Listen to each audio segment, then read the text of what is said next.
يا أيها الناس اعبدوا ربكم الذي خلقكم والذين من قبلكم لعلكم تتقون. وصلی اللہ وسلم علی اشرف الانبیاء والمرسلین محمد وعلی آلہ واصحابہ وذریتہ واہل بیتہ ومن تبعہم بإحسان الی یوم الدین. اشہد ان لا الہ الا اللہ وحدہ لا شریک لہ واشہد ان محمدا عبدہ ورسولہ وبعد. اعوذ باللہ السمیع العلیم من الشیطان الرجیم. اعوذ باللہ السمیع العلیم من الشیطان الرجیم من حمزہ ونفخہ ونفثہ. قال اللہ تبارک و تعالی بسم اللہ الرحمن الرحیم. یا ایہا المدثر قم فانذر وربک فکبر وثیابک فطہر والرجز فاہجر ولا تمنن تستکثر ولربک فاصبر. فإذا نقر في الناقور فذلك يومئذ يوم عسير على الكافرين غير يسير. رسول اللہ صلی اللہ علیہ وسلم کو مخاطب فرما کر کار نبوت کی ذمہ داریاں نبھاتے رہنا، پورے کرتے رہنا اور اس راستے کے اوپر قائم رہیں، بہت ہی پختگی اور عزیمت کے ساتھ، استقلال اور استقامت کے ساتھ. جو اس راہ کے فرائض ہیں اللہ کی عبادت کے اور اللہ کے ساتھ تعلق کو استوار اور مضبوط رکھنے کے، ان پہ بھی قائم رہیں. اور جو اس راہ کی مشکلات اور لوگوں کی ایذا رسانیاں ہیں اور لوگوں کی مخالفت ہے اور ان کی بے قدری ہے، بلکہ صرف یہی نہیں کہ مخالف ہیں اور بے قدر ہیں، بلکہ اس کو ناکام کرنے کے لیے اور اس دعوت کو جھٹلانے کے لیے بڑی بڑی سازشیں کرتے ہیں. تو ان سب کے مقابلے میں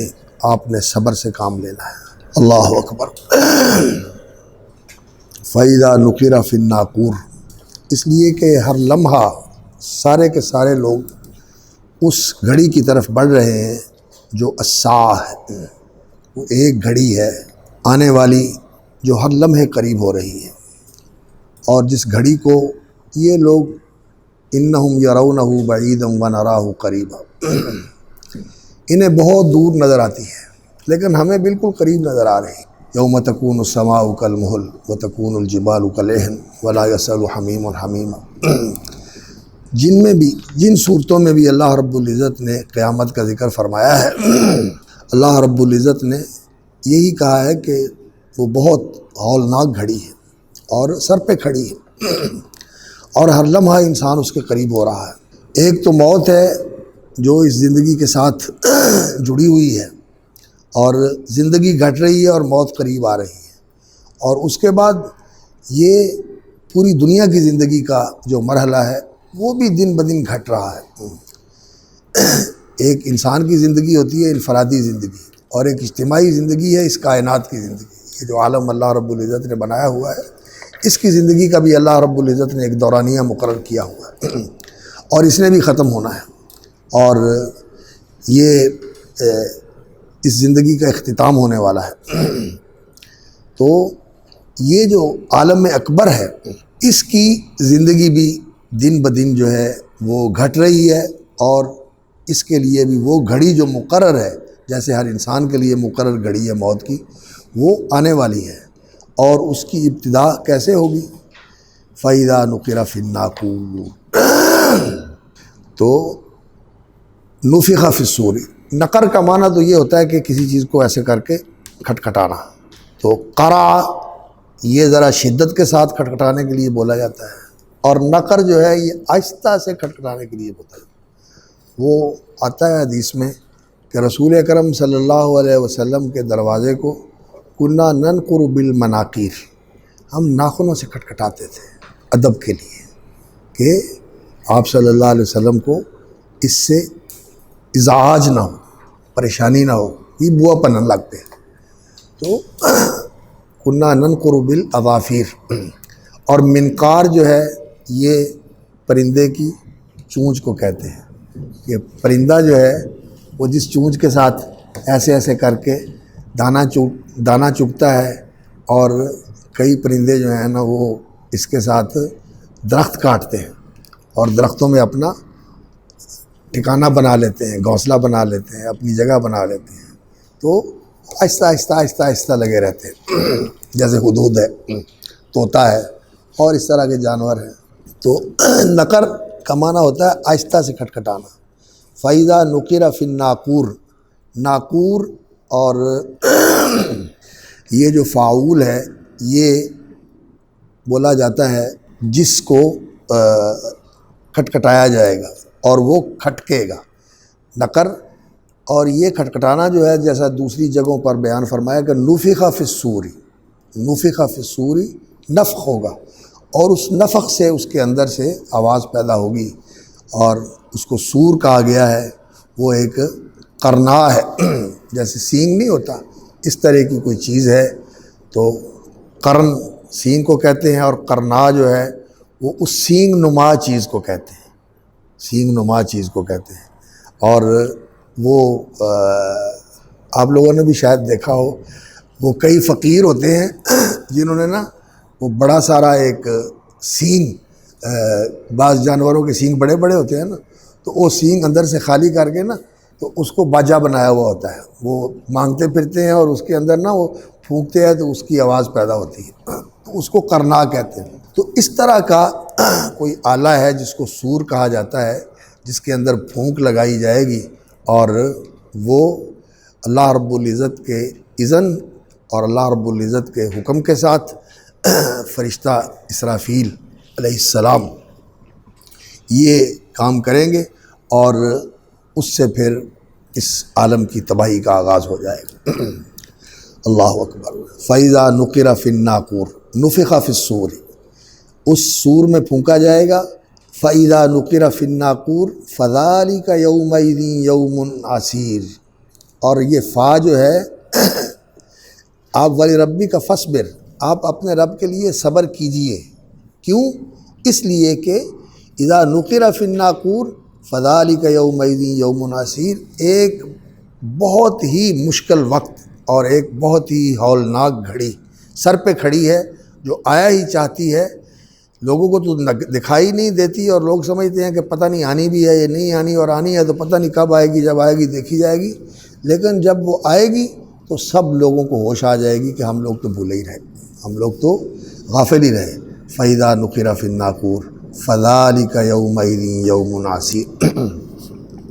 وَلِرَبِّكَ فَاصْبِرْ کے بعد جو فا ہے یہ سببیہ ہے، اور فَإِذَا نُقِرَ فِي النَّاقُورِ فَذَلِكَ يَوْمَئِذٍ يَوْمٌ عَسِيرٌ، یہ فا جو ہے جزائیہ ہے۔ فَذَلِكَ يَوْمَئِذٍ يَوْمٌ عَسِيرٌ، پس وہ دن، یومئذ اس دن، فَذَلِكَ يَوْمٌ عَسِيرٌ یومئذ، فَذَلِكَ يَوْمٌ عَسِيرٌ یومئذ، اور یہ ترتیب جو ہے وہ آگے پیچھے کر دی، فَذَلِكَ يَوْمَئِذٍ ظرف پہلے لے آئے اور یوم عسیر بعد میں لے کے آئے، مراعاۃً للفواصل، قرآن کا جو فاصلہ ہے، آیات کا جو اختتام ہے، اس کو قائم رکھنے کے لیے۔ فَذَلِكَ يَوْمَئِذٍ يَوْمٌ عَسِيرٌ عَلَى الْكَافِرِينَ غَيْرُ يَسِيرٌ، اور کافروں کے اوپر وہ غیر یسیر، آسان نہیں ہوگا۔ اللہ اکبر۔ یہ دن ویسے تو ہولناک سب کے لیے ہی ہوگا، اور اس دن ہر کوئی ہی خوف زدہ اور دہشت زدہ، گھبرایا ہوا، حتیٰ کہ اللہ رب العزت جس دن نزول اجلال فرمائیں گے اپنے بندوں کے فیصلے کرنے کے لیے، تو انبیاء بھی سامنے آنے کی جرت نہیں کریں گے، وہ بھی گھبرائے ہوئے ہوں گے۔ اللہ اکبر۔ اور جو لوگ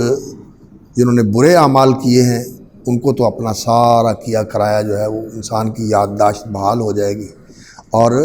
انسان کی زندگی کا سب کچھ سامنے آ جائے گا۔ دنیا میں بھی ایسے ہوتا ہے، جب انسان کسی مشکل میں پھنستا ہے تو انسان کی پوری زندگی جو ہے وہ سامنے آ جاتی ہے۔ ایک دفعہ میری ایک شخص کے ساتھ ملاقات ہوئی، وہ پشاور جہاز کا ایک کریش ہوا تھا اور اس میں کچھ لوگ مر گئے تھے اور کچھ لوگ بچ گئے تھے۔ وہ جو بچ گیا تھا نا، اس کے ساتھ میری ملاقات ہوئی تو کہتا ہے کہ جس وقت وہ کریش ہوا جہاز، اللہ اکبر، لمحے تھے اور ان لمحوں کے اندر میں نے دیکھا کہ میری جتنی زندگی گزری ہے شعوری، ساری میری زندگی سامنے آ گئی۔ ایسے ایک لمحے کے اندر نا پوری زندگی سامنے آ گئی کہ میں نے یہ کچھ کیا، اور اتنا خوف تھا کہ بس میں گیا، لیکن اللہ رب العزت نے مجھے بچا لیا اور اللہ رب العزت نے زندگی دے دی۔ کئی لوگ جو تھے بیچارے وہ چلے گئے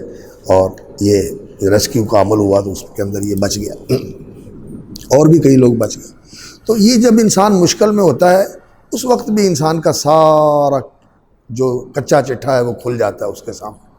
تو اس وقت بھی کھلے گا۔ اور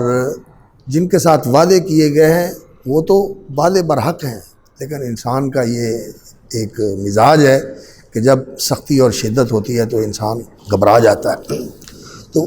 وہ اصل تو کافروں کے اوپر سخت ہوگا، لیکن اس کی ہولناکی جو ہے وہ سب کے اوپر اثر انداز ہوگی۔ فذالک یومئذ یوم عسیر علی الکافرین غیر یسیر۔ یہ جو گھڑی ہے الساعہ، اور اس کے لیے تیاری ہے اور اس کی فکر ہے، یہ انبیاء علیہ الصلاۃ والسلام کی دعوت کے اندر بہت بنیادی حیثیت رکھنے والی چیز ہے، اور لوگوں کی اصلاح کے لیے بھی انہیں موت یاد دلانا اور انہیں اس زندگی کی ناپائیداری کا احساس دلانا کہ یہ زندگی باقی رہنے والی نہیں ہے، فانی ہے، ناپائیدار ہے، اس کی ساری چیزیں عارضی اور زوال پذیر ہیں۔ خوشیاں بھی عارضی اور زوال پذیر ہیں اور غمیاں بھی عارضی اور زوال پذیر ہیں۔ اس لیے انسان گھبرائے نہیں اور انسان جو ہے وہ تیاری کرے اس اصل زندگی کے لیے جو پائیدار اور لازوال زندگی ہے، اور وہ آخرت کی زندگی ہے۔ تو انبیاء علیہ الصلاۃ والسلام کی دعوت کے اندر یہ ایمان بالآخرت اور آخرت کا یقین اور آخرت کی تیاری اور آخرت کی فکر، یہ چیز بہت ہی اہمیت رکھنے والی ہے۔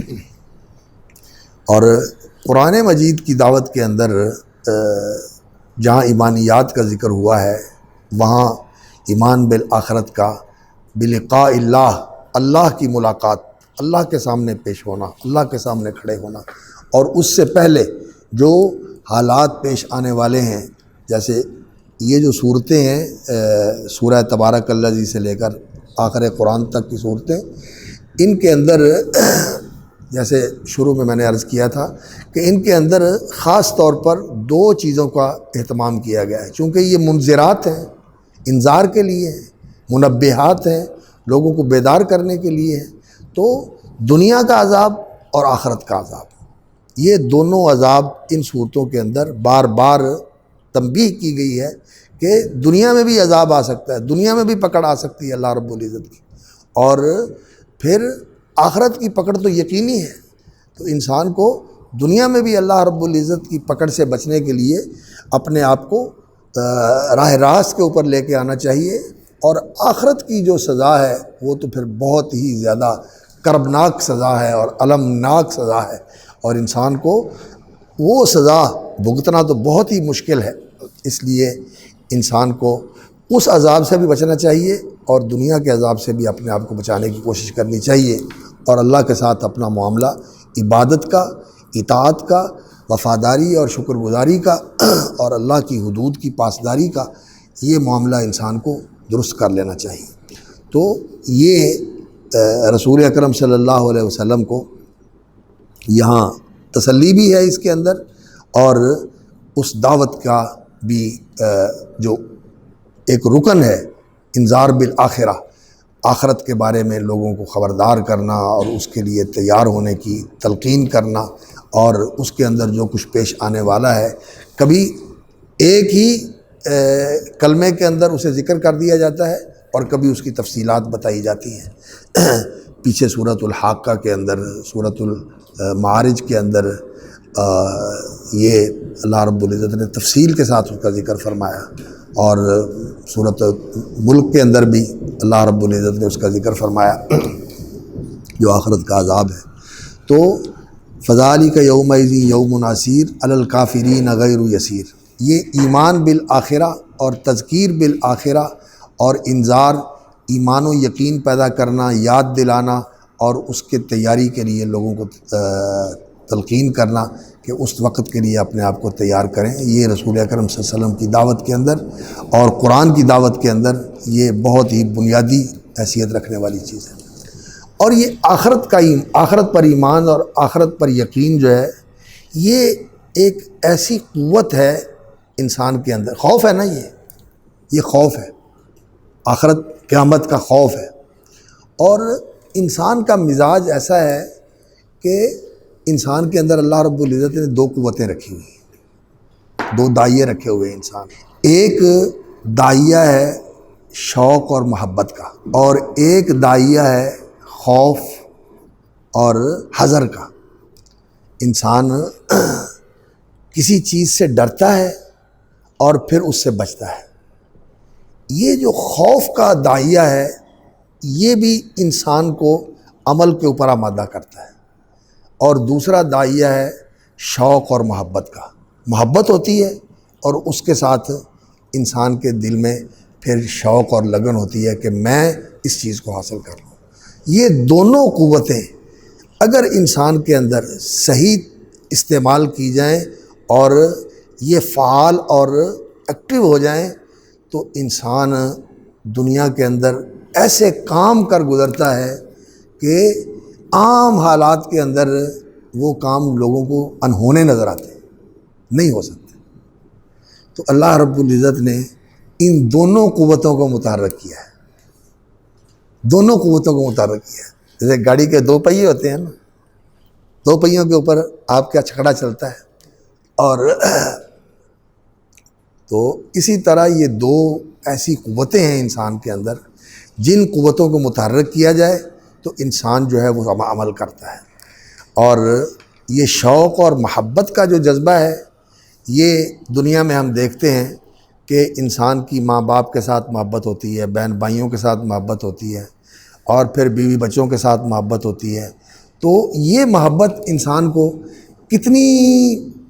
مشکل زندگی اپنانے کے لیے تیار کر دیتا ہے۔ لوگ مزدوریاں کرتے ہیں، محنتیں کرتے ہیں، پردیس کاٹتے ہیں، بھوکیں برداشت کرتے ہیں، کس لیے؟ کہ ان کے لیے کچھ لے کے آئیں، ان کو کچھ کما کے دیں۔ اور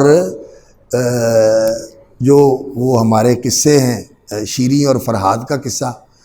کہ اس نے شیریں کے ساتھ محبت کرتا تھا فرحاد، تو اس نے کہا کہ اس پہاڑ کو کاٹ کے نہر نکال کے لاؤ، تو وہ اس نے تیشہ لے کے پہاڑ کاٹنا شروع کر دیا، اور کاٹ بھی دیا۔ جہاں نہر پہاڑ جو کڈ لیا 10 کڈاں کڈ لے آواں گا۔ ہاں، یہ شوق اور محبت کا جذبہ جو ہے، یہ انسان کو ایسا بنا دیتا ہے کہ انسان کے سامنے پہاڑ بھی کچھ نہیں رہتا۔ وہ پنجابی کا شعر ہے، وہ کہتا ہے، رانجھا جو ہے نا وہ ہیر کو کہتا ہے اگر تو مجھے کہے نا کہ میں ڈول کے ساتھ اور کسی چیز کے ساتھ اس سمندر کو اڑا کے باہر پھینک دوں تو میں یہ بھی کر سکتا۔ یہ شوق اور محبت ہوتی ہے کہ انسان کے اندر یہ جذبہ ہوتا ہے کہ انسان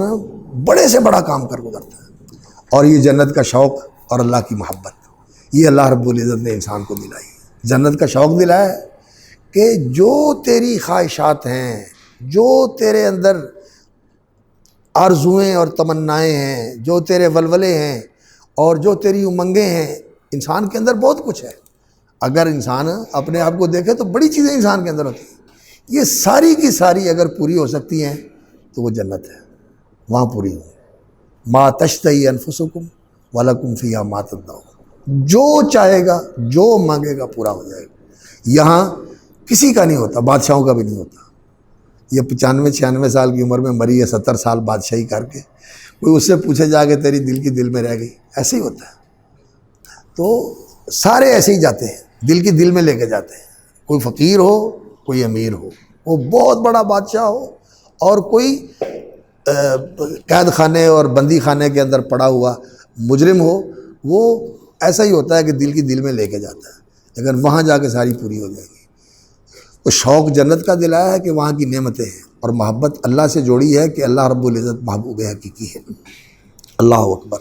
اور جنت میں جو سب سے بڑی نعمت ہے وہ کیا ہے؟ اللہ کا دیدار، اللہ کی ملاقات، اللہ اکبر، اللہ رب العزت کی ملاقات۔ یہ جو وصال ہے اور یہ جو اللہ رب العزت کا دیدار ہے، وجوہ یومئذ ناظرہ الی ربہا ناظرہ، کہ اللہ رب العزت کا انسان کو وہاں دیدار ہوگا، اور بالکل اس طرح دیدار ہوگا اللہ رب العزت کا جیسے یہاں لوگ چاند کو دیکھتے ہیں، یعنی بے حجاب دیدار ہوگا۔ اس وقت انسان کے اندر یہ تحمل ہوگا اور انسان کے اندر یہ اللہ رب العزت نے قوت پیدا کر دی ہوگی کہ انسان اس منظر کو برداشت کر سکے گا، وہ اللہ رب العزت کو دیکھ سکے گا۔ یہاں تو انسان کمزور ہے اور یہاں انسان کے اندر یہ بصیرت، یہ ہمت نہیں ہے۔ یہاں تیز روشنی آ جائے تو انسان کی نظر اس چکا چوند سے کئی دفعہ ختم ہو جاتی ہے، تیز روشنی ہو تو اس سے آنکھیں ختم ہو جاتی، پگھل جاتی، لا الہ الا اللہ۔ تو اللہ رب العزت تو نور ہے۔ رسول اکرم صلی اللہ علیہ وسلم نے فرمایا تھا نور انا اراہ، تو اللہ کا دیدار بھی وہاں ہوگا، اور لذتیں اور راحتیں، خوشیاں اور مسرتیں اور آرزوؤں کا پورا ہونا یہ جنت کے اندر ہوگا۔ تو ایک اللہ رب العزت نے انسان کو جنت کا شوق دلایا اور آخرت کے اندر اپنے دیدار کا وعدہ کیا، اور اللہ رب العزت کی ملاقات جا کے وہاں جنت میں ہونے والی ہے۔ یہاں اللہ رب العزت کے ساتھ انسان کا تعلق بنتا ہے، لیکن یہ غیب کا تعلق ہے، یؤمنون بالغیب کا تعلق ہے، اور یہاں انسان کو اپنے تصور اور تخیل کے ساتھ اپنے آپ کو ایسا بنانا پڑتا ہے کہ ہر وقت انسان کا تصور ادھر جڑا رہے اور انسان کے دھیان اور گیان کے اندر ہر وقت وہی رہے۔ یہاں یہ چیز انسان کو بنانی پڑتی ہے، لیکن وہاں تو پھر یہ ہوگا کہ انسان کو اللہ رب العزت کی کئی تو ایسے ہوں گے جو ہر وقت ہی اللہ رب العزت کی ملاقات کریں گے اور اللہ کو دیکھیں گے، وہ تو بہت اونچے درجے کے رسول اللہ صلی اللہ علیہ وسلم اور انبیاء، اور اسی طرح سابقون جو ہیں وہ بھی اس درجے میں ہوں گے کہ ان کو بھی اپنے اپنے مقام پر اللہ رب العزت کا دیدار ہوگا۔ لیکن رسول اکرم صلی اللہ علیہ وسلم اور اسی طرح انبیاء کرام یہ تو الرفیق الاعلیٰ میں اللہ رب العزت کے پاس ہی ہوں گے۔ اللہ اکبر، اللہ اکبر، اللہ اکبر۔ تو ایک یہ شوق اور محبت، یہ انسان کے اندر قوت عمل ہے جو انسان کو متحرک کرتی ہے، اور دوسرا خوف، ڈر اور اس سے بچنے کا جذبہ ہے، اور یہ بعض اوقات انسان کو اس شوق اور محبت سے بھی بڑھ کر بیدار کر دیتا ہے اور اس کو فعال بنا دیتا ہے، اس کو فعال بنا دیتا ہے۔ ایسے زندگی کے اندر معاملات ہوتے ہیں کہ کئی لوگ جو ہیں وہ مفلوج ہوتے ہیں اور چل نہیں سکتے، لیکن جب کوئی اس طرح کا خطرہ درپیش ہوتا ہے تو ان لوگوں کے اندر بھی قوت عمل پیدا ہو جاتی ہے، قوت عمل پیدا ہو جاتی ہے۔ اللہ اکبر۔ وہ انسان کے اندر کا جو میکانزم ہے وہ اس طرح بیدار ہوتا ہے کہ انسان کو معلوم ہی نہیں ہوتا کہ کہاں سے وہ قوت آ گئی۔ لوگ کہتے ہیں کہ اس کے اندر بجلی بھر گئی، واقعتاً ایسے ہوتا ہے، بجلیاں بھر جاتی ہیں انسان کے اندر، اور انسان اس طرح کام کر لیتا ہے خوف سے۔ اب دیکھیں جب انسان کو خطرہ ہوتا ہے کہ موت پیچھا کر رہی ہے تو انسان بھاگتا ہے۔ اب ہم جو بھاگنے کے عادی نہیں ہیں، ہم تھوڑا سا بھاگیں تو ہانپ جاتے ہیں اور بیٹھ جاتے ہیں، لیکن جب ایسا موقع ہوتا ہے تو انسان اتنا بھاگتا ہے، اتنا بھاگتا ہے، اتنا بھاگتا ہے کہ اسے جب تک وہ اس خطرے سے اپنے آپ کو بچا نہیں لیتا اس وقت تک آدمی جو ہے نا رکتا نہیں ہے، اس کے اندر قوت پیدا ہو جاتی ہے۔ اسی طرح یہ سارے خطرات ہیں۔ اللہ اکبر۔ میں نے ایک پڑھا آرٹیکل کہ ایک خاتون تھی اور ایک اس کا شوہر تھا، لیبیا کی بات ہے، اور اس کے شوہر کو اٹیک ہوا، اور وہ عربی ملک ہے اور اس کو عربی زبان نہیں آتی تھی، تو وہ گاڑی ان کے پاس تھی، تو وہ اس کے شوہر کو جب اٹیک ہوا تو اس نے اکیلی نے اس شوہر کو اٹھایا اور گاڑی میں ڈالا، اور اس گاڑی کو لے کے رات اکیلی نکلی اور اسے ہاسپٹل کے اندر لے کے پہنچی، اور اسے راستوں کا بھی پتہ نہیں تھا اور اسے زبان بھی نہیں آتی تھی، لیکن اس نے یہ سارا کام جو ہے نا منٹوں میں کر دیا۔ کیا کہ میرا شوہر مر جائے گا، میں نے اس کو بچانا، میں نے اس کو بچانا۔ یہ خوف جو ہے نا انسان کے اندر، اس کے اندر محبت بھی ہوتی ہے، لیکن یہ خوف کہ کہیں مر نہ جائے، یہ ایسی چیز ہے کہ انسان کو بہت زیادہ فعال بنا دیتا ہے۔ تو یہ دونوں چیزیں، جنت کا شوق اور اللہ کی محبت، اور جہنم کا خوف اور جہنم سے بچنے کی فکر کہ انسان اس جہنم سے بچ جائے،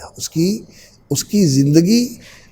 جہنم کے اندر کی سزا اتنی خوفناک ہے، اتنی کرب انگیز ہے، اور انسان کے لیے ناقابل برداشت ہے کہ ایک لمحہ وہاں رہ نہیں سکے گا۔ رہنا تو کجا، وہاں دیکھا نہیں جا سکے گا انسان۔ جہنم تو ایسی چیز ہے جو دیکھی نہیں جا سکتی، اس کا جو ہولناکی ہے، اس کا عذاب، وہ تو ایسا ہے۔ تو اس جہنم سے بچنا اور اس سے اپنے آپ کو محفوظ کرنا، یہ بڑی اسلام کے اندر اور دعوت دین کے اندر اہمیت رکھنے والی چیز ہے۔ اس لیے صفت الجنہ، صفت النار، اور جنت کے راستے، جہنم کے راستے، جنت والے اعمال، جہنم والے اعمال، ان کو ہماری زندگی کے اندر اپنی بھی تربیت کرنے کے لیے انسان کو ان کا مطالعہ کرنا چاہیے، پڑھنا چاہیے۔ یہ التخویف من النار حافظ ابن رجب رحمۃ اللہ علیہ کی ایک کتاب ہے، اور اسی طرح وہ احادیث جو صفت الجنہ اور صفت النار کے اندر علماء نے جمع کی ہیں، محدثین کرام رحمہم اللہ نے، ان کا انسان مطالعہ کرتا رہے، تاکہ انسان کے اندر یہ خوف بھی ہو اور انسان کے اندر وہ شوق بھی ہو جو جنت کے لیے انسان کو بیدار رکھے۔ تو اللہ رب العزت کی محبت کا جذبہ یہ انسان کو فعال بناتا ہے، اور جنت کا شوق انسان کو فعال بناتا ہے، اور اس دن کا، قیامت کی گھڑی کا، اور قیامت کے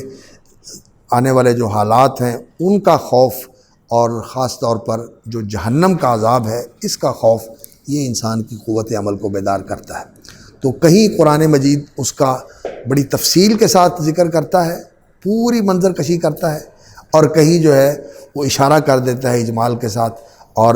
یہ یاد دلا دیتا ہے کہ یہ جو کچھ ہے سب کچھ مٹنے والا ہے، سب کچھ ختم ہونے والا ہے، اور انسان قیامت کے دن اللہ کے سامنے کھڑا ہوگا۔ اور بعض لوگ جو ہیں وہ ان کے اندر نا بڑی ادبی صلاحیت ہوتی ہے۔ قرآن مجید نے بھی جو منظر کشی کی ہے جنت کی اور جہنم کی، وہ بہت ہی زیادہ مؤثر ہے، اور اگر انسان سمجھ کر اور اپنی قوت متخیلہ کو ذرا فعال بنا کر اس کو پڑھے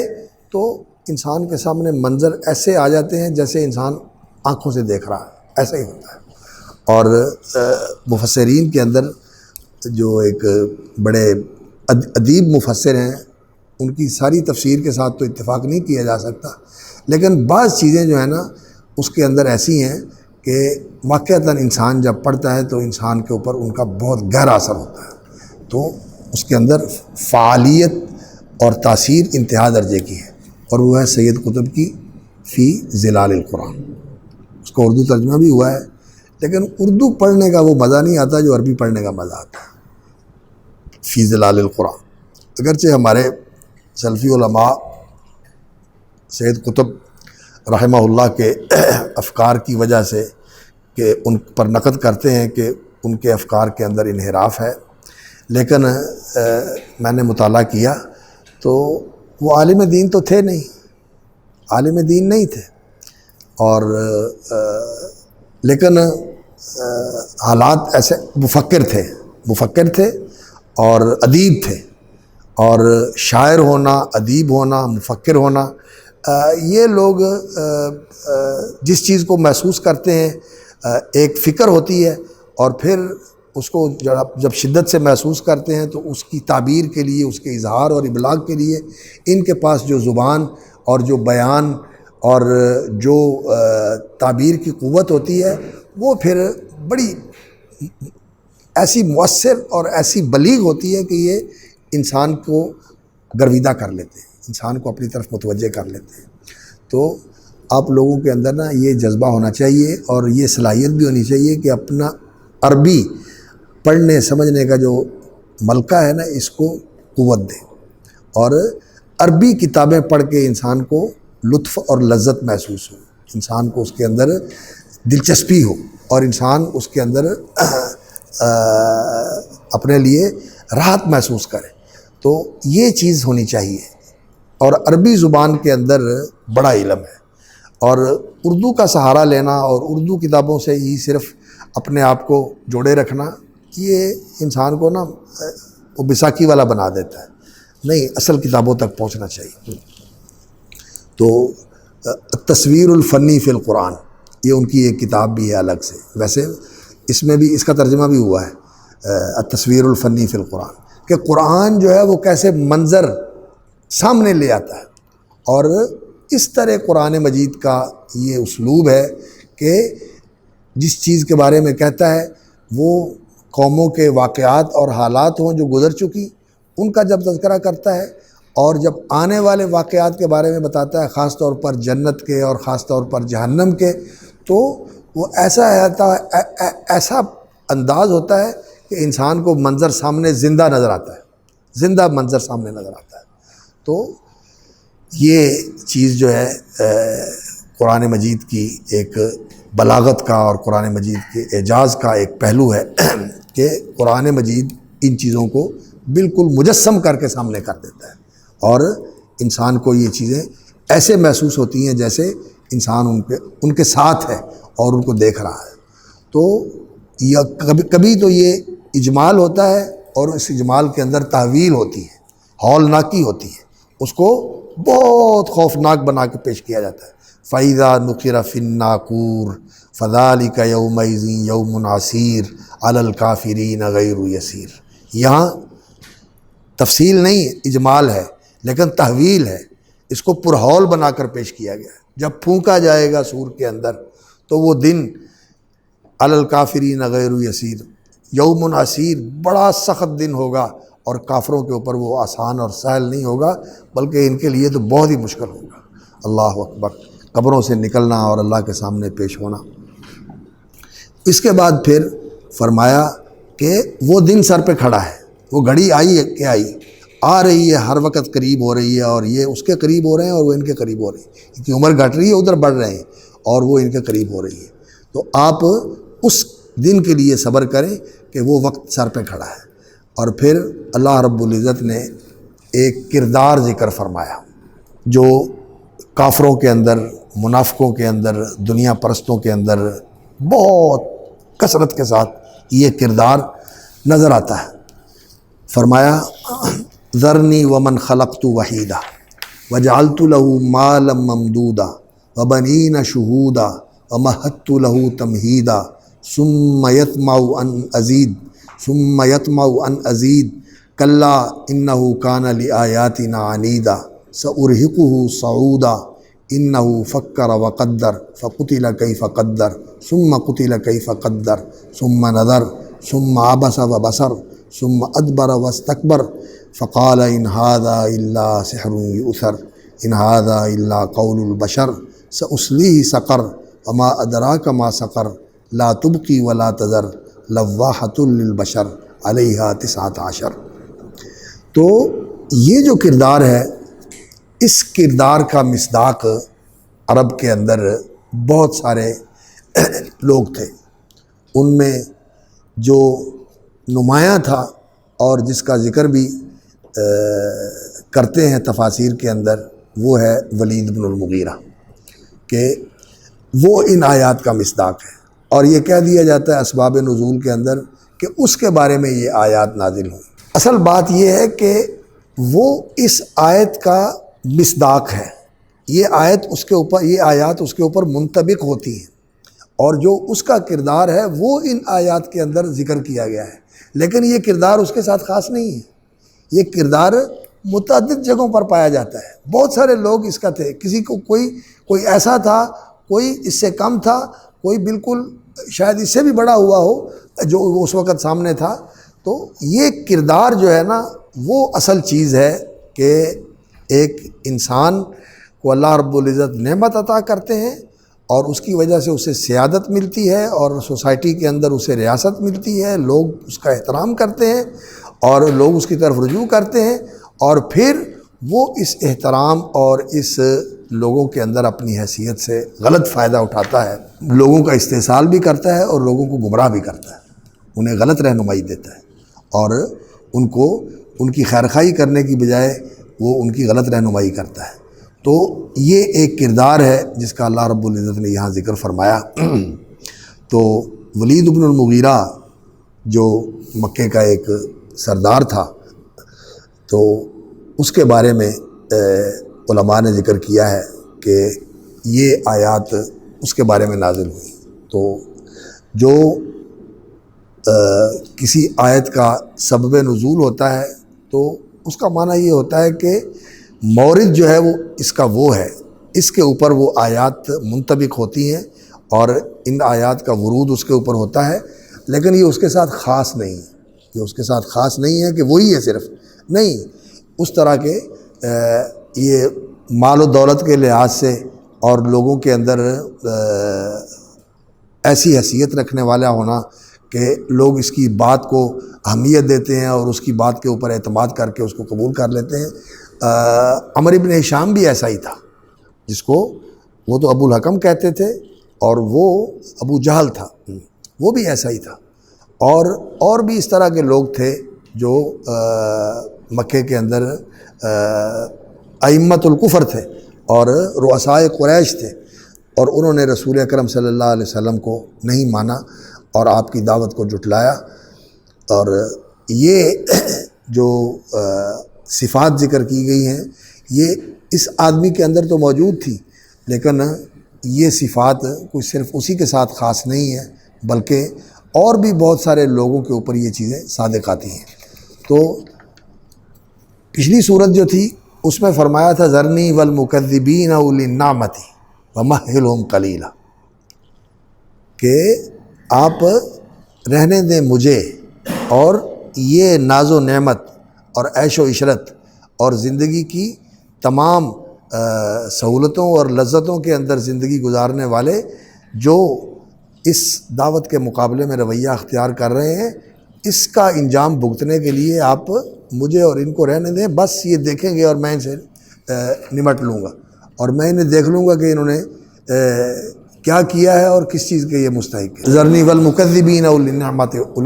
ومہلہم قلیلا ان لدینا انکالا وجحیما، اور یہاں یہ فرمایا ذرنی ومن خلقت وحیدا، آپ چھوڑیں مجھے اور اسے خلقت وحیدا جسے میں نے یکتا پیدا کیا، اکیلا پیدا کیا۔ ایک تو وحید کا معنی یہ ہے انسان جب دنیا میں آتا ہے تو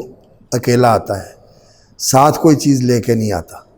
ساتھ کوئی چیز لے کے نہیں آتا، اور نہ اس کے پاس دنیا میں ملنے والے ساز و سامان ہوتے ہیں کہ وہ ان سب کے ساتھ دنیا میں آیا ہو، اور نہ ہی اس کے پاس وہ خاندان اور اولاد سارا کچھ ہوتا ہے، وہ اکیلا ہی دنیا میں آتا ہے۔ تو یہ انسان کا دنیا میں آنا بالکل اکیلا، لقد جئتمونا فرادا کما خلقناکم اول مرۃ، اللہ رب العزت نے فرمایا قیامت والے دن بھی انسان اکیلا ہی اللہ کے سامنے جائے گا اور کوئی بھی اس کے ساتھ نہیں ہوگا، نہ اس کے پیسے اس کے ساتھ ہوں گے اور نہ اس کے وسائل اس کے ساتھ ہوں گے اور نہ اس کا خاندان اس کے ساتھ ہوگا، اکیلے نہیں اللہ کے سامنے پیش ہونا ہے۔ دنیا میں بھی ایسے اکیلے ہی آیا اور اللہ کے سامنے بھی اس نے ایسے ہی پیش ہونا ہے۔ ذرنی ومن خلقت وحیدا، اور بعض علماء نے یہ ذکر کیا ہے کہ اسے وحید اس لیے کہا جاتا تھا کہ وہ ایک طرح کا بالکل منفرد آدمی تھا، اس جیسا اس کی قوم کے اندر کوئی نہیں تھا، تو وہ بہت زیادہ اپنے آپ کو ممتاز سمجھتا تھا، کوئی بے مثال سمجھتا تھا۔ تو بہرحال وحید کا معنی جو ہے نا وہ اکلوتا ہوتا ہے، اکلوتا، میں نے اس کو اکلوتا پیدا کیا، اور اس کے ساتھ کوئی اس کے بھائی وغیرہ نہیں تھے۔ یہ بھی ہو سکتا ہے کہ وہ اکلوتا اس اعتبار سے ہو، اور اکلوتا اس اعتبار سے تو ہے ہی، ہر کوئی جو دنیا میں پیدا ہوتا ہے کہ وہ خالی ہاتھ آتا ہے اور اس کے پاس کچھ بھی نہیں ہوتا جو کچھ اس کو دنیا میں ملنے والا ہے، اکیلا ہوتا ہے۔ پھر وجعلت لہ مالا ممدودا، ممدودا، ممدود کا معنی ہے کہ بہت زیادہ پھیلا ہوا، حد نگاہ تک پھیلا ہوا۔ اور اس وقت تو خیر انسان کا مال جو ہے وہ ایسا ہی ہے کہ اس کا تجارتی سلسلہ جو ہے وہ دور دراز تک پھیلا ہو، اور اس وقت جس طرح دنیا پھیل بھی گئی ہے اور سمٹ بھی گئی ہے کہ بہت زیادہ آبادی بڑھ گئی، اتنی آبادی دنیا کی پہلے نہیں تھی جتنی اب ہو چکی ہے، اور سمٹ بھی گئی ہے کہ انسان کی رسائی جو ہے وہ ہر جگہ تک پہنچ گئی ہے، اور انسان کے لیے آنا جانا جو ہے نا وہ بہت آسان ہو گیا ہے۔ تو